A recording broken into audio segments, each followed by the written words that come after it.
Does Solomon figure it out at the end? Of my heart, be the Solomon chose poorly. Is Ecclesiastes, here's a question, is Ecclesiastes the last thing that he writes, or is he still in the throes of trying to decide?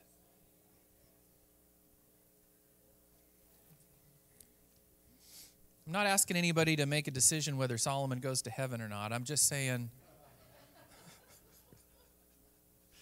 he starts out pretty good, right?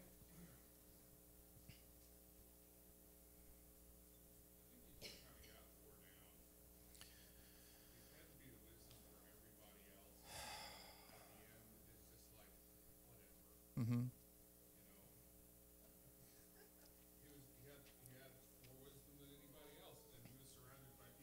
Manifestly didn't.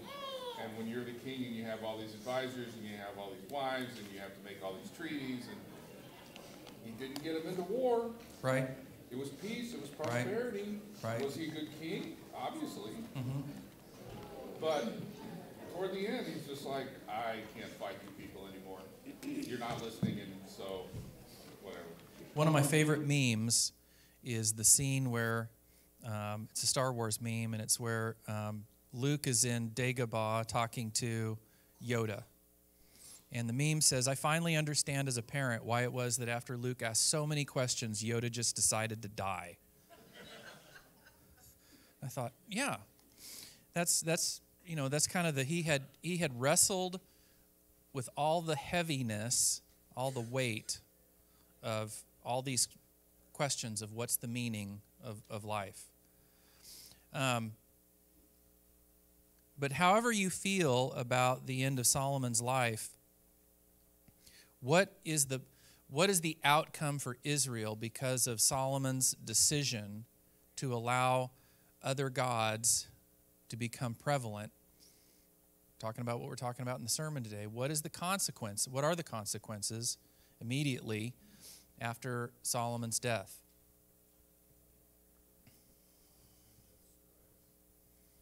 Right here.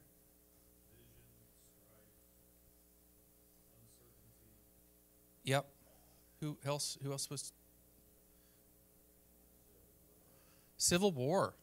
It's bad. So we have the two Boams. Who are the two Boams after Solomon? Jero and Rio. So where is Jero take over? Jeroboam. Where does he land? He takes Israel. Okay? Israel's going to be basically the northern 11 and a half, 10. I mean, the text is a little squishy because it says kind of 10, and then you're like, well, who's 11, right? And that's going to be that whole Benjamin thing. So Rehoboam takes over what? Judah. In case you're curious, just a little biblical trivia here. We love calling them the Jews. They really become called the Jews because of this divided kingdom and because of Judah. And because the northern tribes are going to be taken into captivity first, and Jewishness kind of comes out of Judah. So before this period of time, we call them the Israelites. And then after this period of time, we start getting into the name the Jews, which comes out of the Judah tribe. So what is it?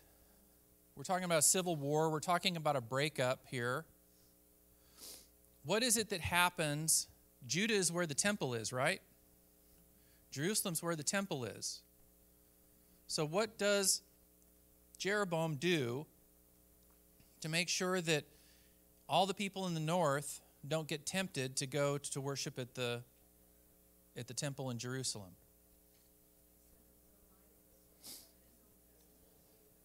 Yeah, he says, look, we're going to break away. We're going to break away from the temple. We're going to set up an idol in the north, and we're going to set up an idol in the south. And what was that idol? Golden calves. 2 of them. What in the world?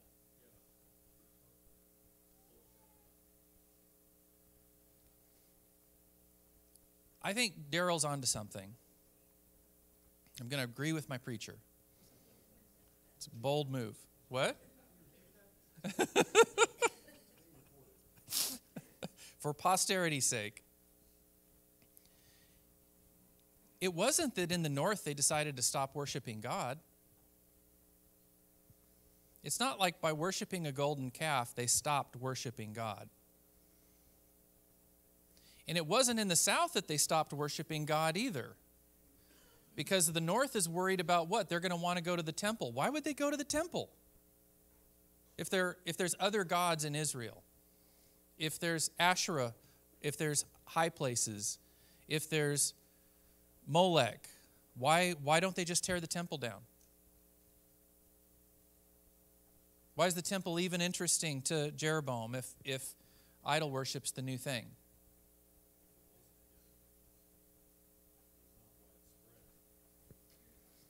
So you've got this mix of things going on, right? You've got God talks about the remnant. We always kind of think about the remnant.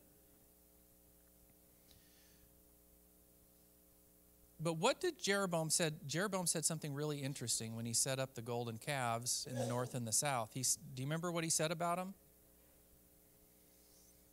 These are the gods that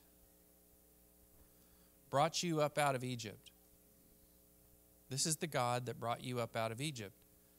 Is he saying that we're going to worship Yahweh at these golden calves, or is he talking about some Egyptian god?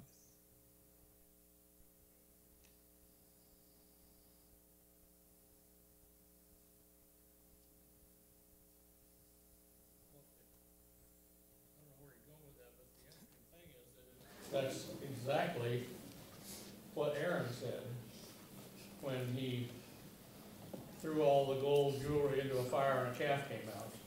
Isn't that amazing how that just happened? He said, "These are your gods who brought you out of Egypt."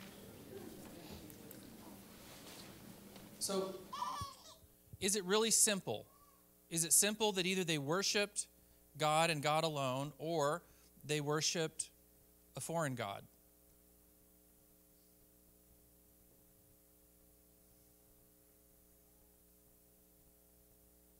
It's complicated because, like what Daryl's been saying, is that they were polytheistic. The Canaanites were polytheistic. The Egyptians were polytheistic, right? So that's not a new idea. I'm looking for an article that I wanted to read to you guys.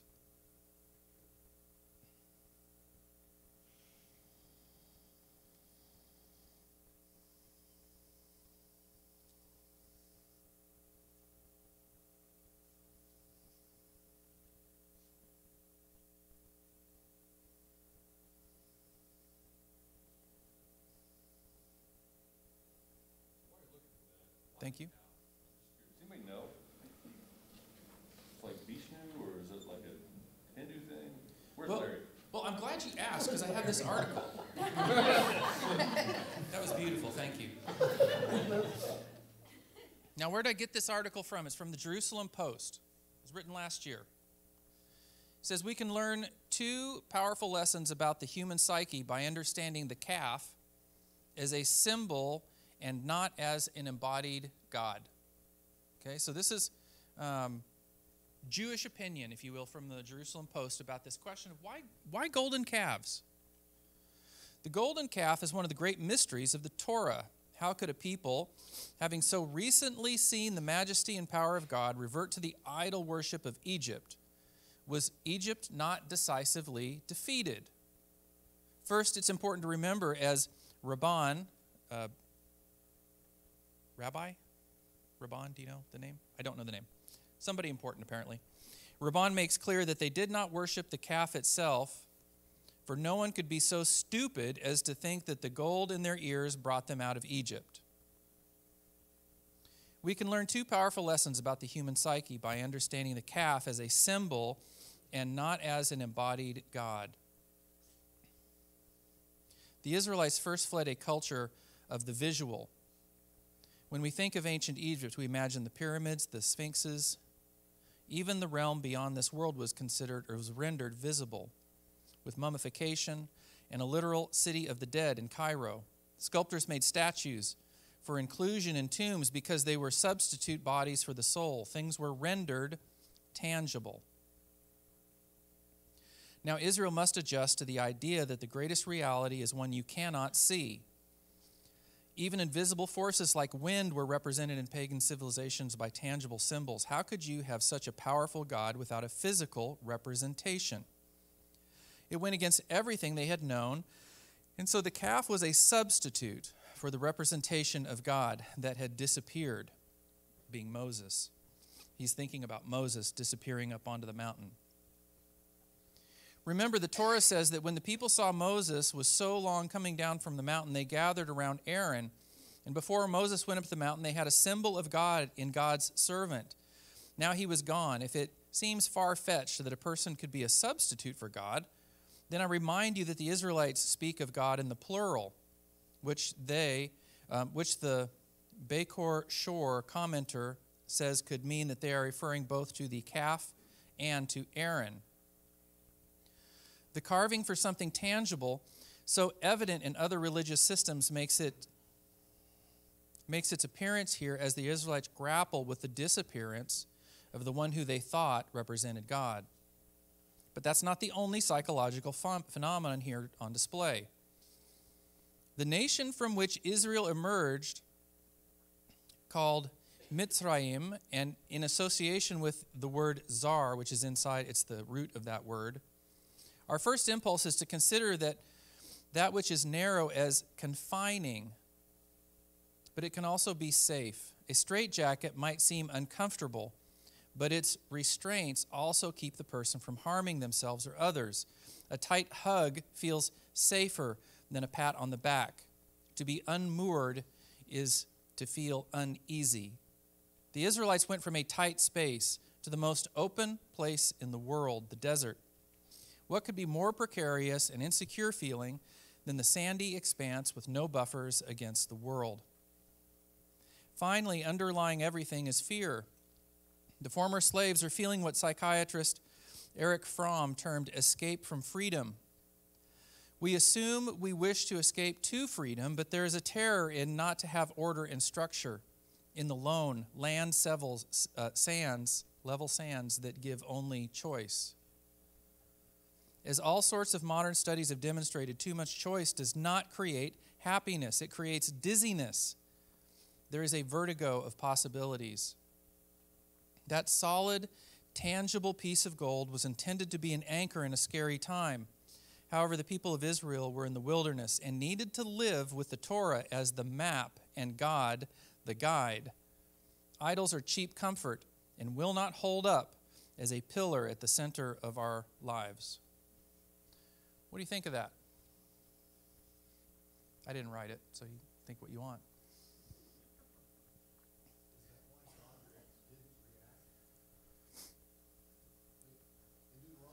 Mm-hmm. Yeah. Subsequent chapters and books later, when you burn the wrong incense, you can smell. Mm-hmm. So it doesn't have that same reaction. Jacob? Son died because of that. So he kind of, he does Yeah. Okay. There's a phrase I'll that- give you that one. Yeah. No, like right after that, like a third of the Israelites were slain. Yeah, lots of bad things are going to happen during this period of time. So we go from David to this divided kingdom. We go from an undivided David, right? David is worshiping God only. David is not worshiping God and a little bit of the other gods. David has no interest in the other gods. He thinks they're all nameless, powerless, non-existent. He's God only. And then we go to this period of time. Biblical historians don't, it's like they don't even read the Bible. But they say that there was kind of a high church, low church division. Mm-hmm. That you read about household gods, and I think probably the one thing that'll come to mind for almost everybody is Rebecca stealing the household gods from Laban. Yeah. But there's sort of little hints that that's going on the whole time. Mm-hmm. And history gets written by the victors, but it also gets written by people who know how to write. And if you're a priest, you know how to write. And so, from the priest's standpoint, they want this whole high church thing. Worship God. Right. This is the right thing to do. Come to the temple. This is, God has spoken. But the way that people actually practice religion is that the household gods probably never went away. And so if you're in a political fight and you want to do the populist thing, leading a little more towards what everybody actually does is a good way to make yourself popular. And that's one of the things, one of the reasons that if Jeroboam, he didn't have access to the temple, but if he could do something that was a little closer to the way people actually lived when the priests weren't around, that would make sense. It's a good thing we don't try to attempt to do that today. Yeah.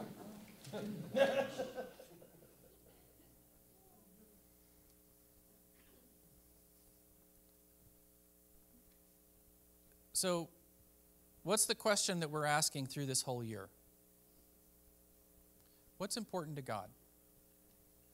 So we're covering, 30, 40 chapters here today. And we're going from a period of time where God's people are centered around a theocracy led by a man who fully believes in God, and the kingdom is given to his son who starts that way, and the kingdom enters into a period of prosperity that will never be equaled again, into a period of peace that will never be equaled again,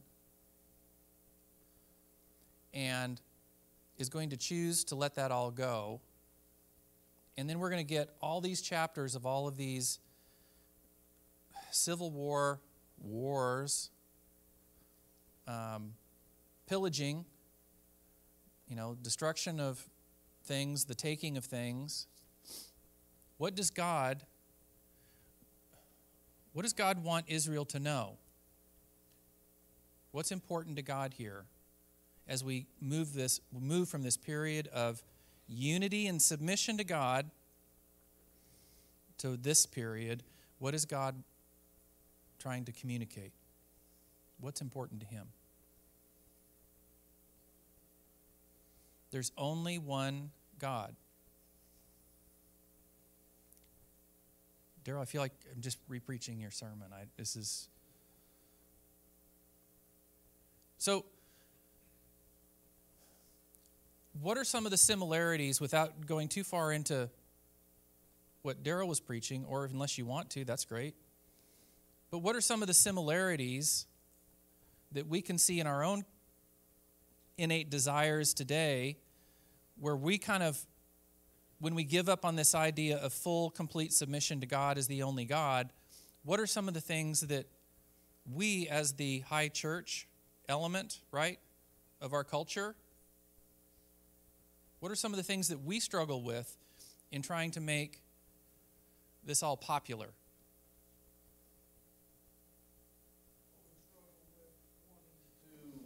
Look like the people around us to some degree and act. Nobody wants to be odd and different.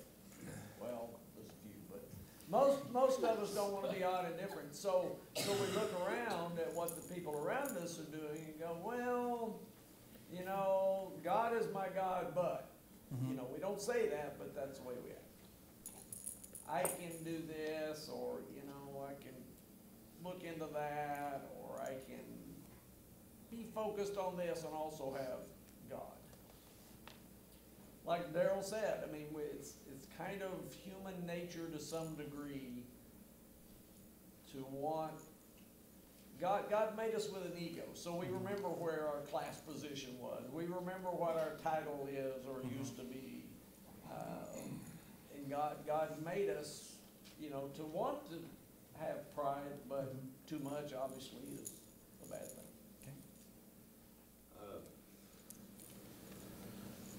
I'm not sure how to phrase this, but the gospel that was delivered through Jesus is not popular because it's exclusive. Well, we live in a society that's inclusive.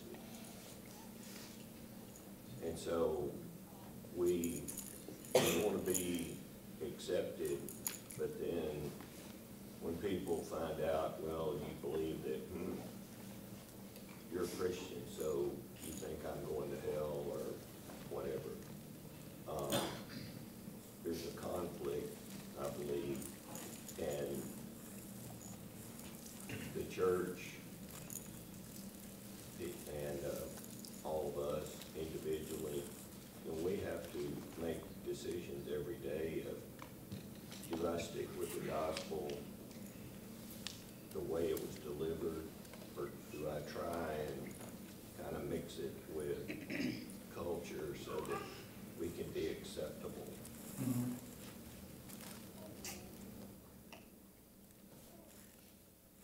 And so sometimes we might mix the two up. And when we do, we're not pleasing God, and we're not really even being accepted by society, so. May I ask you to repeat the question? I'm sorry, I stepped in mid-question. I'm just saying that, hey, if we're looking at this period of time of Israel, and we're looking especially at the northern kingdom, who's trying to establish itself with an identity that is acceptable to the people in the north, separate from Judah. What are the I mean, we're not all that dissimilar. We want to go, oh, those people back then, they weren't very smart. They were every bit as smart or dumb as we are today. You pick your phrase. But what are some of the temptations that we have in trying to make ourselves, quote, relevant or attractive or acceptable to the culture that we're in, so that we don't lose our place, so that we don't lose our influence? Losing our place is a worse motivation. Losing our influence would be a better motivation, right? I feel like I can speak on this to you. I remember growing up in a youth group and going to, I was pretty new to Quail Springs Church of Christ, but we went to a Christian concert. And it was Rachel Yamagata, I believe. I think she was really big in Christian music in the mid-2000s. And I remember watching all of her dancers and her, and she was in a crop top and pants, and her dancers were, they were dancing like Thunder Palm Girls. And I was pretty new to the church, but I was looking around at everybody, and I was watching all the young boys like gaga at her, and I was watching other girls wanting to be her. And, I've challenged things that I don't agree with pretty much the entirety of my life, starting pretty young. But I looked around, and I went to my youth pastor, and I was like, why are we here? Mm-hmm. And I meant it honestly. And, I loved Britney Spears, and I loved Christina Aguilera, and I loved all of those girls. But I'm at a Christian concert. Why am I looking at a girl dressed like Britney Spears and watching guys lust after her? It also made me feel icky, because I'm like, we're here as to worship God, and everyone's just wanting to be her, and the guys are wanting to be with her. And it felt grotesque.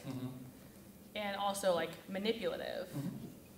And when people from the outside are coming into that, and you see these you see a false god, you see that false idol, you see this idolatry for the thing that you're trying to escape, and then you go in and you're bombarded with it anyway.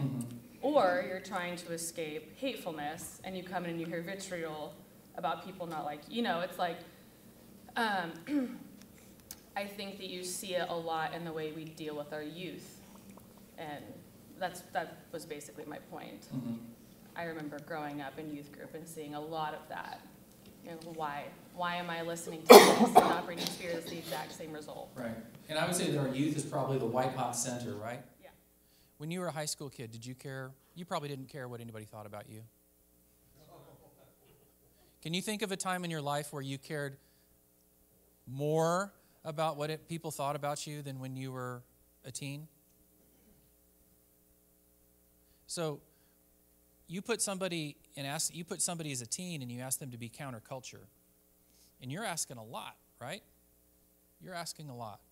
And so that's maybe the white hot center in this church of where that struggle is happening. I want to change gears, ask a separate question, because in my reading, and I want to hear what you guys saw that you didn't see before in your reading, I've seen this theme in my reading over and over again that I hadn't really thought about before, and that is that I'm seeing God not just wanting to be the God of Israel.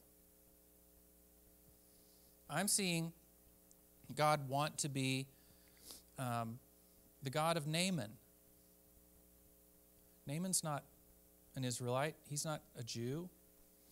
I see God wanting to be the God of the Philistines when the Ark of the Covenant is put into their temple and Dagon falls down in front of him. Keep going. Help me out here. Nebuchadnezzar. What's that all about? God wants to be the God of Nebuchadnezzar? Abraham's father of the Jews, but he's certainly not Jewish, right? God destroys the Egyptians, but he does it in a way that says, I'm more powerful than all of your gods. He doesn't just destroy them, he destroys them and proves his identity in doing it.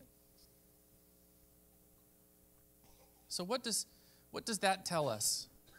I mean, did anybody else see one?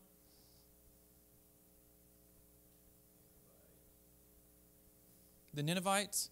What about in the battle with Bashar, who says basically, God is the God of the mountains, so we're going to regroup and fight them in the plains because God can't show up and be the God in the plains. God's like, hold my drink.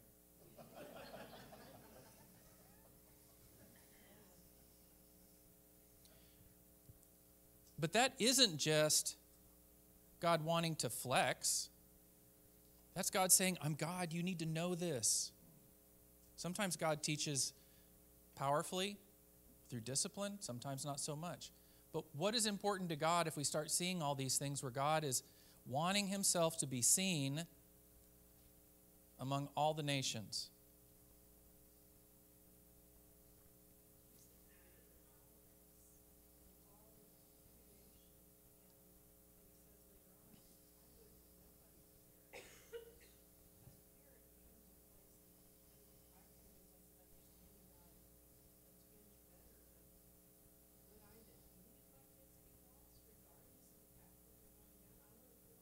Mm-hmm.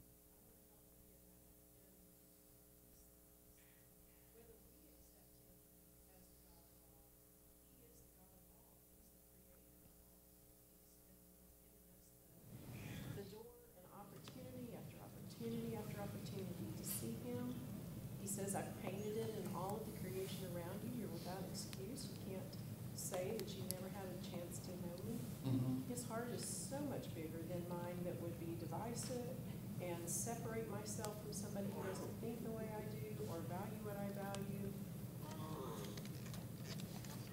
How can I try to equate my wisdom to his?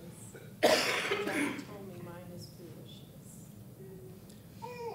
I'm thinking about that article again that I just read, where it says, we are a people, a humanity that needs visualization. I need to see it. If I can't see it, I can't understand it, right? And I'm thinking back to our class that Daryl and I taught earlier about the covenants and thinking about that idea that we're not supposed to make images, right? Yet we are all made in the image of God. So when you look around, you go, I can't see anything that represents God. No, I've got a whole room of people that represent God, that have been made in the image of God, both male and female. God made them. If I want to understand God, I have to be willing to live in community with God's image bearers, right?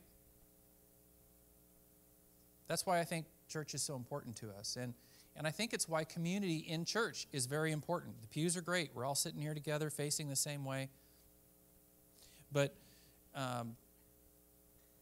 if we're not in relationship, we are not in the kind of community that really helps us understand how God loves other people and what you're getting at.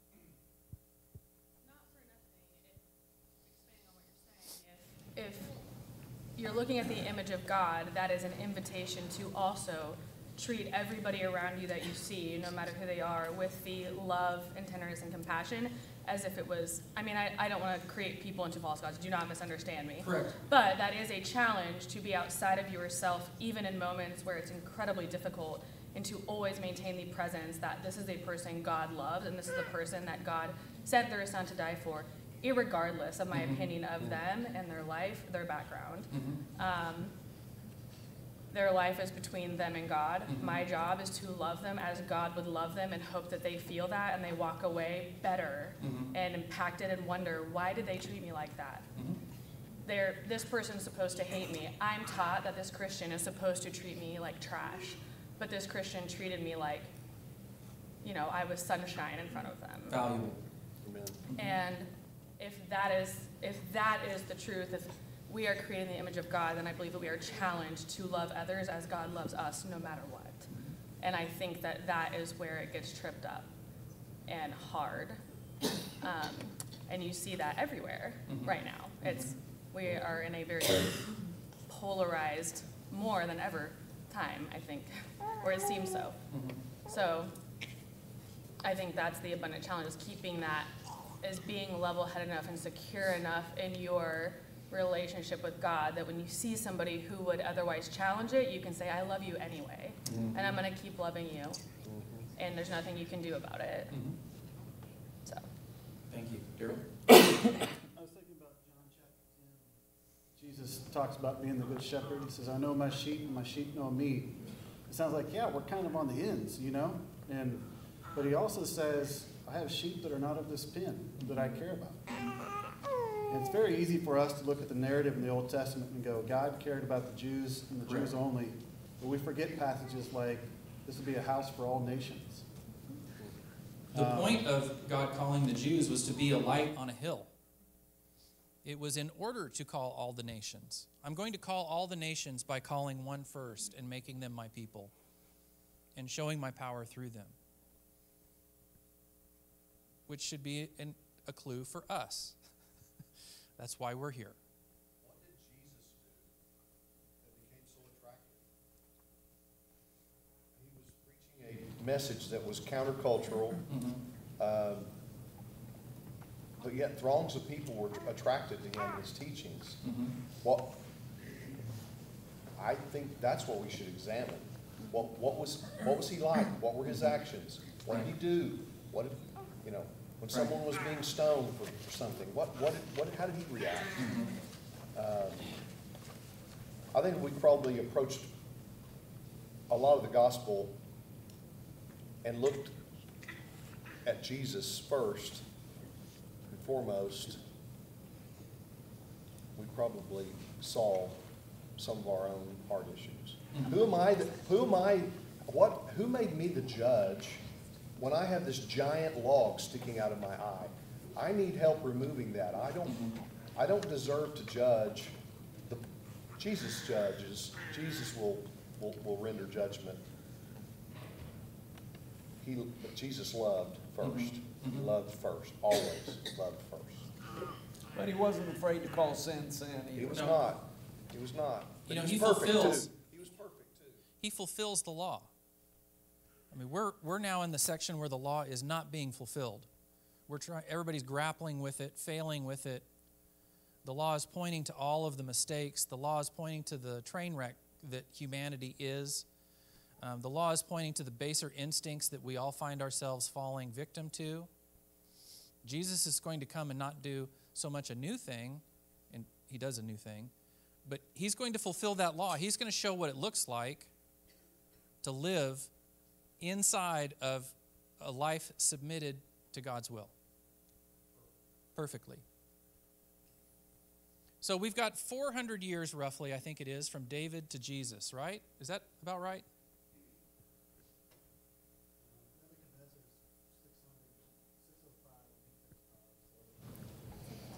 You got longer than that. So about 7. We have a long time. And I'm fine with that. I'm fine being wrong on that. We have a very long time between David and Jesus. Why? What is the point? What does God want you to know about this whole period of time? I'm not destroying the reading here for the next several weeks, but we're in a time now where things are messed up. What's important to God about having this period of time for us today and for them then.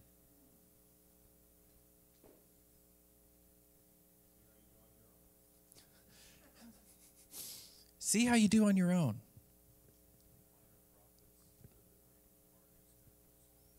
Yeah, it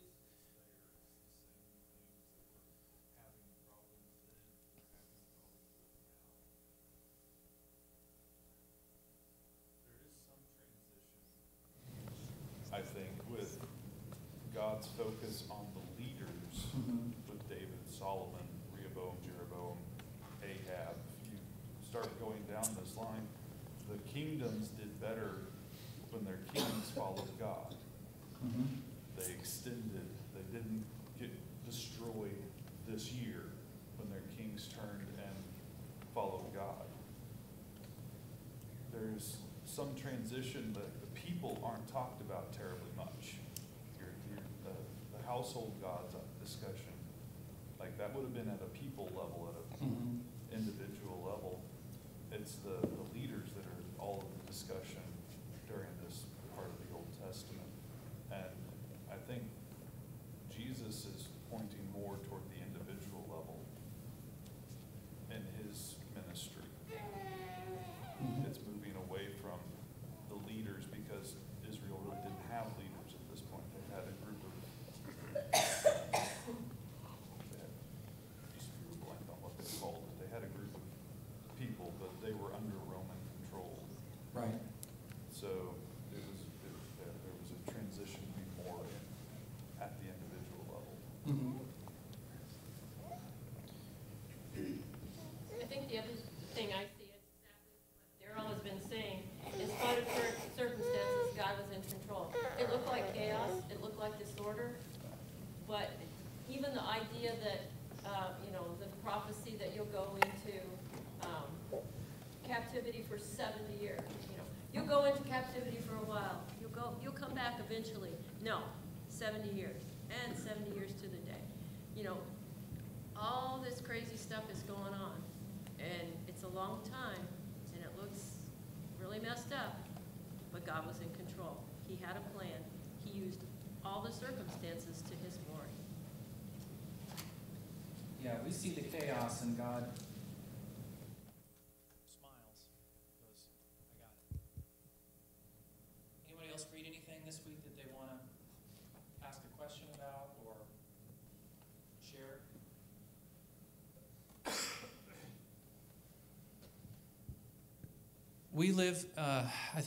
We're living out this societal lie right now. We've been living it for a long time, and it's just this idea that society will continue to improve. Right? All of the advances of humanity is going to bring about constant, measured improvement.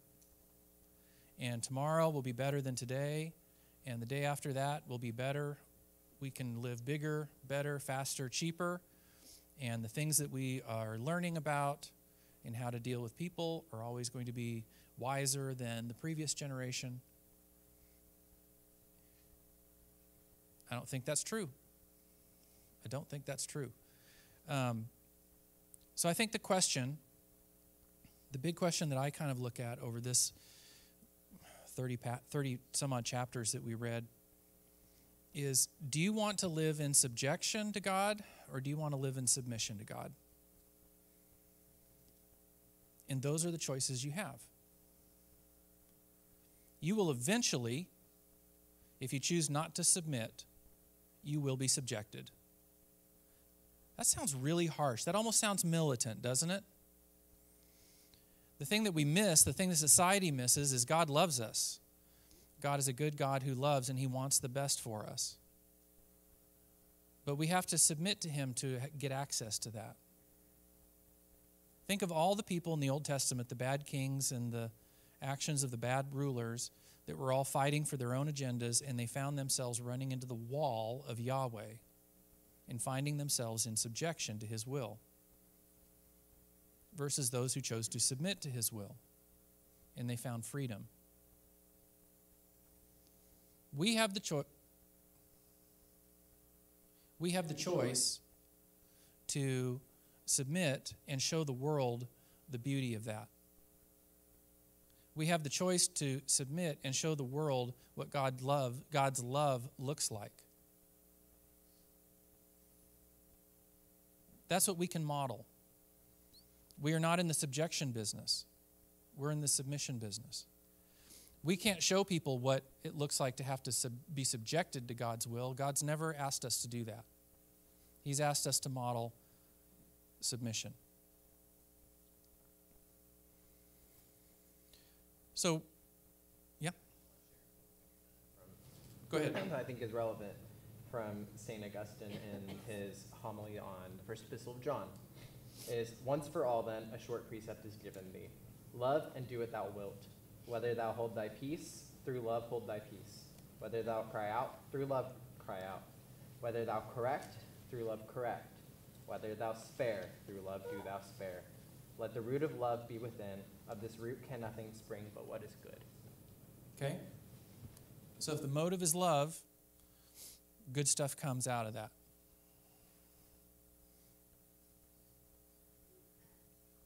You know, we're just forgetful people, and we, you know, I think you had asked earlier what Solomon, what was his downfall. I think a lot of times things go to our heads, and we think we got it, and we forget he did it for us. And so I think with God, it's a daily submitting. It's a daily renewal. Every day we lay down. Because there are things that I'll give up, and then I've got it. And then before long, I don't have it anymore. It's a daily laying down. And I think when we do that, we become humble, which then I think helps us, our lights be brighter and more approachable. And so when we are doing that, I think that's what, I mean, honestly, that's what God wants from us. What the Israelites, you know, we watch them doing the same stuff over again, we laugh, you know, but, I mean, there are things that, it's tricky. It's tricky. I gave up, I decided to give up sugar for 40 days. So easy. I thought it was going to be hard. It was so easy. Well, why? Because I transferred it to something else. I started eating salty things. And I just, you have to, it's tricky, and you forget, and you have to realize it's a daily, what was my issue? But I have to lay it down daily, and remember that, and be humbled by it, and just remember that God's the only one that can do it. And I think that's the fall, you know, of so many leaders, is that they take on their leadership as their gift and not God's. And so we have to become less so that God can become more. If we want to change the world around us, it's not going to be through force. It's not going to be through power. It's going to be through us modeling submission.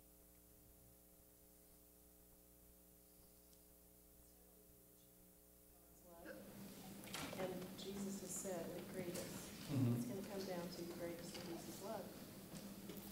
Satan has hijacked it, and he's couched it in a confusing way for us. So I think when we do approach the world, when we approach our own faults, we have to look through the eyes of God's definition of what love is, which is a level of wisdom that's so far beyond ours. And at the beginning of Corinthians 13, he said, even if I speak in the tongues of men and angels and I don't have love, I'm a sounding gong.